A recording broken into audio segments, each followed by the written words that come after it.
How's it going again, guys? This video will explain why The Witcher 3 is my favorite game of the year. I didn't wanna drag on my top 5 that much. But, yeah, The Witcher 3 is a really extraordinary game. And I say that in a way that it's so good that, in terms of quality, it's so good that it feels like a game that was made before really bad glitches started taking over the industry and video games in general. You know how most open world games nowadays are really buggy and and just kind of like weird, and it doesn't play right. The Witcher 3, even though it's definitely not perfect, I have run into one particular bug that was kind of game breaking, but I think there's a way around it.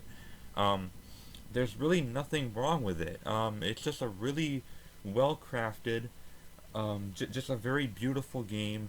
Developed by a team of only like 200 people. This was developed by CD Projekt Red.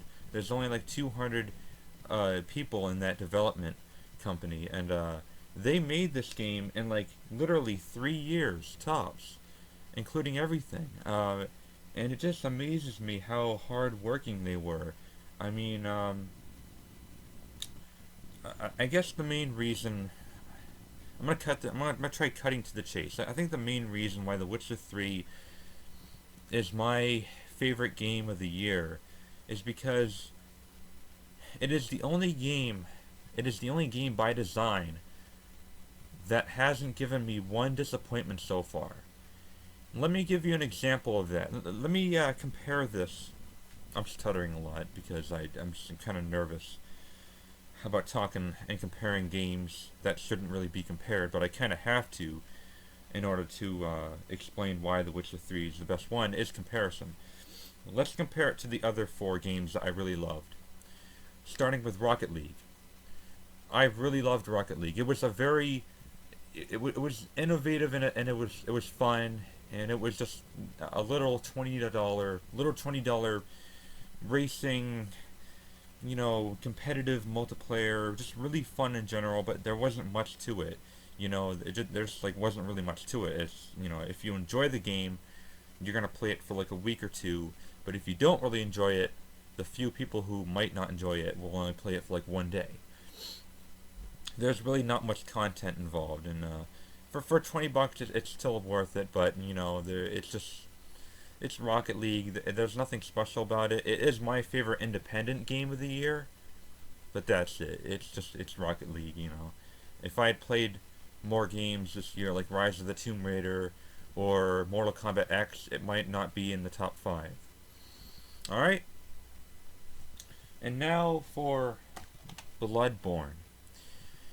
Assuming that you've seen my review of Bloodborne, you know that there's one thing that really fucking disappointed me, and that was the chalice dungeons in this game. Even though they're 100% optional, um, From Software could have used that extra space and that extra hard work to make the base game better, to make it bigger, to make it as big and as long as the two Dark Souls games, which it should have been, but it wasn't. It actually took me more. It took me more time to beat Demon Souls than it did for me to beat Bloodborne. It only took me like 35 hours to beat Bloodborne. All right, so money wise, like if you paid $60 for Bloodborne, it's still worth it because $60, 30 hours, it's worth it. But comparatively speaking, it's not impressive. Furthermore, even though the gameplay is more solid and more smooth than From Software's previous works, it's not really an important game. It almost seems like they just like made this game just for the sake of making more money. It's not related to the series in any way, shape, or form. It's just a really, really great game, fantastic even, but there's just nothing important about it. From Software games are very well, they don't really have much story to them. It's basically mostly lore, and I'm not a fan of lore. I want a direct interactive story, and that's what these games always lack. is that they don't really have an interactive story, and it's always really hard for me to name like these games as the best game of their year. You know, it's hard because games nowadays have interactive storylines. You know, that's it. That's plain and simple. And if you don't have that, it's gonna be a kind of hard competition for you. All right, so that's Bloodborne. That's why it's my fourth favorite. Now, my third, Fallout 4. I expressed great love for this video game. Um, However, even though it improved from Fallout 3 in New Vegas, again, it's not really an important game. It just it doesn't feel special. Um, it is definitely the polarized game of the year, where some people loved it and some people hated it for like almost the same reasons. So that's why I cannot name it game of the year. And it was also kind of buggy in some spots, and it just it just lacked. I don't know. I still don't know to this day. It just lacks something. It lacks something special, and I'm not really interested in going back to it. And that's saying a lot because this is the first time I'm saying that about a Bethesda game. Even Skyrim I went back to. There's just something missing about this game. I don't know what it is. I still really like it, and I might go back in an attempt to like get platinum or something, but there's not really much incentive for me to go back after playing these two video games. Number 2, Metal Gear Solid 5, The Phantom Pain. Okay, I gave Bloodborne and Fallout 4 both a 9.5 out of 10 in my review, but I gave Metal Gear Solid 5 initially only a 9 out of 10 because there were some really poor design choices in it. If I were to rate it now, the patched version, I'd probably give it a 9.5, depending on what they fixed. But the thing that lacked about Metal Gear Solid 5 is that the story was really unimpressive. I could say it almost downright sucked. Period. Alright, gameplay-wise, it is the best Metal Gear game to date. No questions asked. But story-wise, it had too much filling to it. There were too many main missions that didn't feel like they were part of the story. It just dragged on too long. It was too long. And this character right here, you see this main character, Big Boss? He was the main bad guy in Metal Gear 1 and 2. Or at least I think he was. I could be mistaken. But I know he turned himself into a bad guy at some point. And Metal Gear Solid 5 takes place right before Metal Gear 1. Do you experience him turning into a bad person? Because that's what I was expecting. I wanted to feel like I was turning into this monster. I wanted to feel like I was just turning into this mean, fucking ruthless man. And it never happened. It never fucking happened. Instead, it actually turned into quite the opposite. He turned into like a really sympathetic person, almost. And the ending, I'm not too sure if I liked the real, true ending. It was just really weird, and looking back, I can kind of spot it from the fucking very beginning of the game. So it's kind of predictable depending on how smart you are. So yeah, gameplay-wise, it's probably my favorite game of the year, but because of the story and the pacing, unfortunately. I wanted this to be my favorite game of the year, but it just didn't happen. And that's why The Witcher 3 is my game of the year. I'm sorry this video is like fucking 10 minutes long, but I had to go in depth. The reason why it's my favorite is because these had problems. And this doesn't really have any major issues so far. I admit, I haven't beaten the game yet, and by the time I beat it, my opinion might change. Who knows? But as far as gameplay and open world exploration and just everything else in between, in order for me to express how much I love this game, I would have to give you like a mini review. Okay? The story is really political in The Witcher 3. It continues off where The Witcher 2 ended, which I hated, but I actually didn't finish The Witcher 2, but I read the rest of the story online so that I wouldn't feel too lost in The Witcher 3. The dialogue, there's nothing really wrong with it.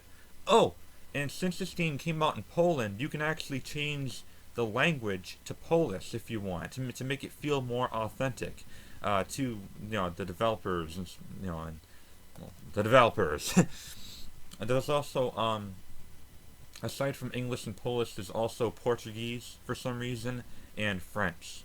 So you can choose 4 different languages, and considering how much dialogue is in this game, I am blown away that there is four fucking different languages for every like dialogue in the game.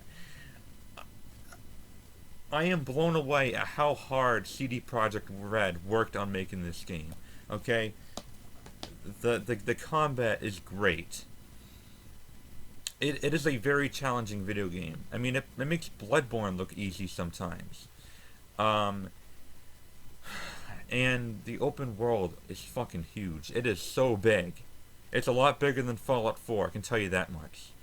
And there's just so much to do. There's a Gwent card game, like a mini game where you can play cards, and that alone is arguably better than, say, Hearthstone or whatever that Warcraft card game is. And I can go on and on. Now the soundtrack in this game, the soundtrack is really special. It sounds like they used instruments that they used like in the 13th century. Like it feels really ethnic almost. Oh, ethnic is kind of a racist word, but you get what I mean. It's like very, the soundtrack is so beautiful, and it's very authentic to its time and place. The game takes place in like 1290 or something, and it is just incredible. It is so big, yet like very few glitches are in the game, and everything works from like the RPG elements to equipping, and it just everything, you know. And I really, really, really, really wish I had a fucking PS4 when this game came out, because oh man, if I had reviewed this game when it first came out, I probably would have given it a perfect 10, literally, like my second 10 in my entire YouTube channel after Child of Light. And this did end up winning the best game of the year at the Game Awards in Los Angeles, I think. It won Game of the Year, and it also won Best Developer and Best RPG. And in my opinion, it definitely should have won Best Soundtrack instead of Metal Gear Solid 5, which won. I like the soundtrack of Metal Gear Solid 5, but I think this one's a lot better. And another thing, it is the most it is the friendliest game, like as far as the developers. They give you like 16 free DLC, and each copy of this game that I have found comes with all this stuff, all this bonus content. CD Projekt Red did not pull any bullshit special collector's edition where you have to pay a lot more, like fucking $20 more to get, a little bit more stuff. For $60, everyone gets the same thing. You get the game, you get the map, okay? You get the official soundtrack on a disc.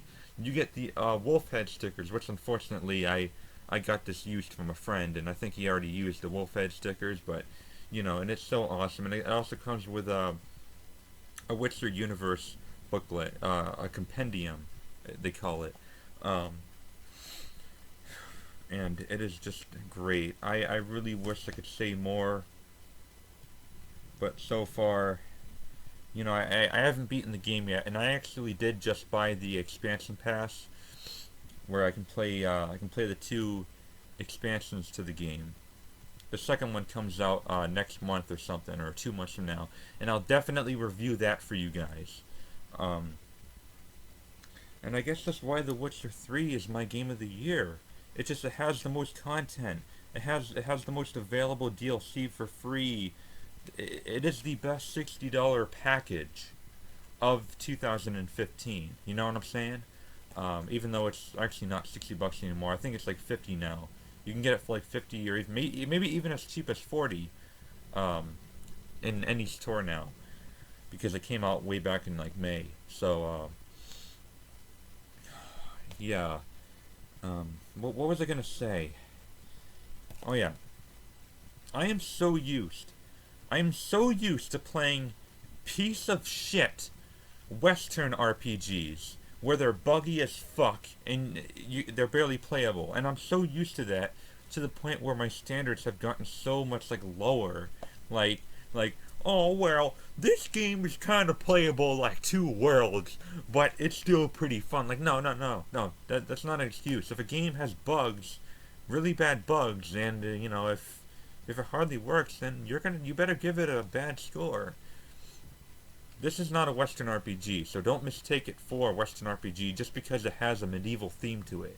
This is a European RPG. It was made in Poland by people who have only made Witcher games. They're not even that experienced, and it amazes me how they've made a better game than, say, Konami or From Software or even Bethesda, for fuck's sake. You realize how impressive that is? Imagine how good these guys will be 10 years down the road when they make even more games. Cyberpunk 2077 comes out in a couple years from now.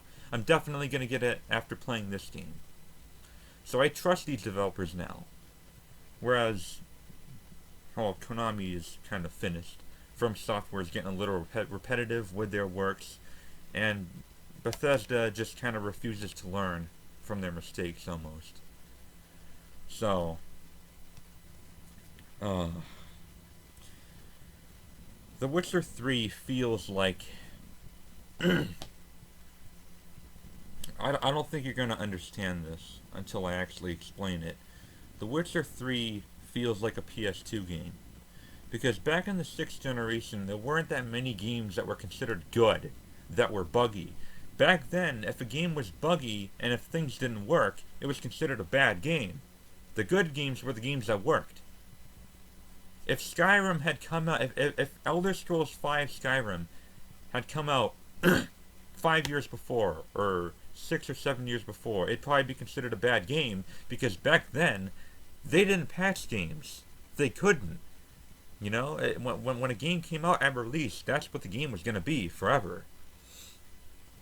Now, although I do admit that the one game-breaking bug I did come across in this game was, believe it or not, it was caused by the 1.11 patch, where I got stuck in a castle, and so I don't really count that as the game's fault. It's the patch's fault. This game should not have gotten patched. So fuck patches. And I love how this game is so big. It has quantity, yet it also has quality. Very few games nowadays have that it's so rare to see a game this good nowadays. I mean, in my personal opinion, this is the greatest game of the 8th generation so far. I mean, it is like right up there. Take all of the very elite RPGs of all time, like Final Fantasy VII, or what else? I mean, what else? Maybe like Mass Effect or something, or one of the Mass Effect games, or Chrono Trigger, or fucking I don't know, something. I mean, it feels. It just the quality of it feels really old school, and it feels so refreshing to play a game where everything just works and everything clicks, and this just hits on every single note. This must seem like a waste of 20 minutes for you guys, but I just what a fantastic game overall. Over 200 awards, defines next gen, said so by IGN.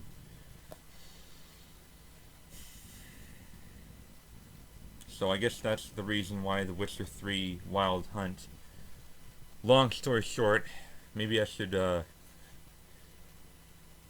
put a thing in the description that points at the 20-minute mark to lead you to the conclusion why I think this is the best game of the 8th generation is because it is the most well-made game of the 8th generation.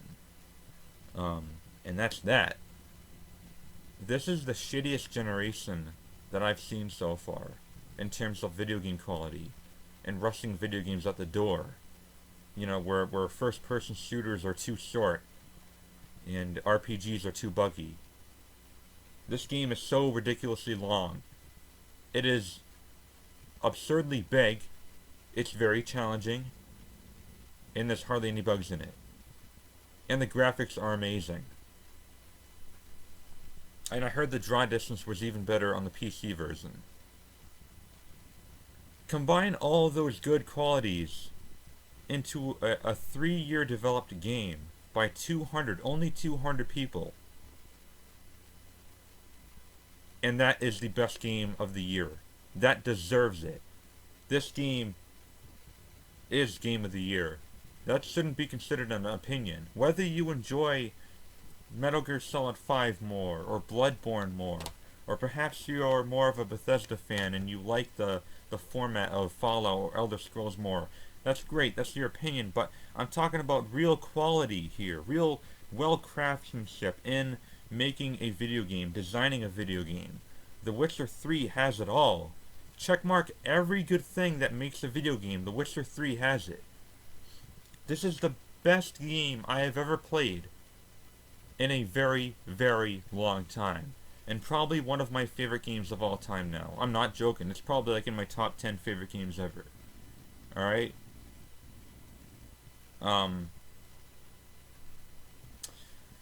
So yeah. That's that.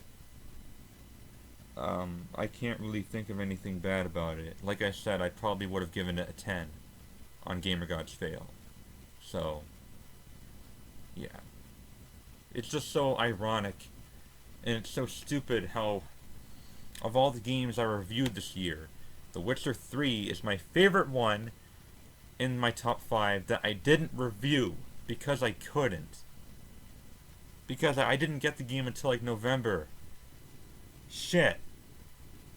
Man. Oh, I also got the official guide too. The Witcher 3. It's like fucking like 500 pages. More. It's like 530 pages long. It includes every main quest, every side quest, every Witcher contract, every treasure hunt, everything. So yeah. I also have like a book down there that explains like all the characters in the game and stuff like that. There's a book I have that has like a lot of backstory to the Witcher universe and stuff. Alright guys, that concludes it. Sorry for wasting so much of your time, but if you haven't played The Witcher 3 yet, you have to.